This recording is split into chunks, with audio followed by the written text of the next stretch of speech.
പോലുള്ള രോഗങ്ങൾ പകരുമെന്നാണ് ഡോക്ടർ പറയുന്നത്? തീർച്ചയായും പഠനങ്ങൾ വഴി വസ്തുനിഷ്ഠമായി തെളിയിക്കപ്പെട്ടതാണ് സിറിഞ്ചുകളുടെ രോഗവാഹക ശേഷി.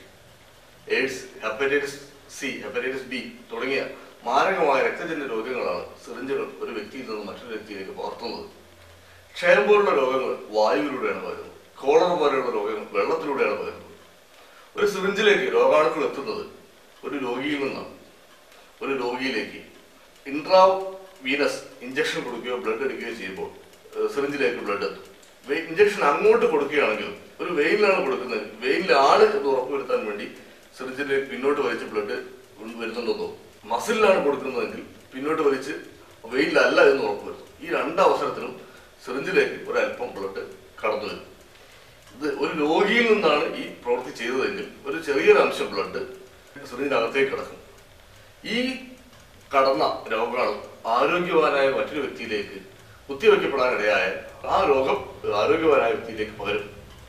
എയ്ഡ്സ് സാധ്യത തീരെയില്ലാത്ത കുട്ടികളിലും മറ്റും ഇത്തരം മാരക രോഗങ്ങൾ വരുന്നതിനെ കുറിച്ചുള്ള അന്വേഷണമാണ് സിറിഞ്ചുകൾ രോഗം പരത്താമെന്ന തിരിച്ചറിവിലേക്ക് നയിക്കുന്നത്.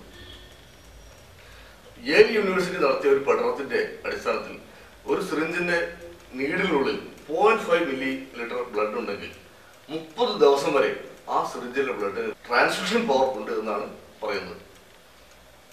ഈ ഒരു അറിവിന്റെ അടിസ്ഥാനത്തിൽ 2000 ആണ്ടിൽ WHO ഈ യഥാർത്ഥത്തിൽ എത്രത്തോളം ഗൗരവമുള്ളതാണ്, ഇതെല്ലാ സ്ഥലങ്ങളിലും ഉണ്ടോ, എത്രത്തോളം പ്രശ്നങ്ങൾ ഉണ്ട് എന്നറിയാൻ വേണ്ടി ലോകവ്യാപകമായ ഒരു സർവേ നടത്തി. സർവേയുടെ ഫലം ഞെട്ടിപ്പിക്കുന്നതായിരുന്നു.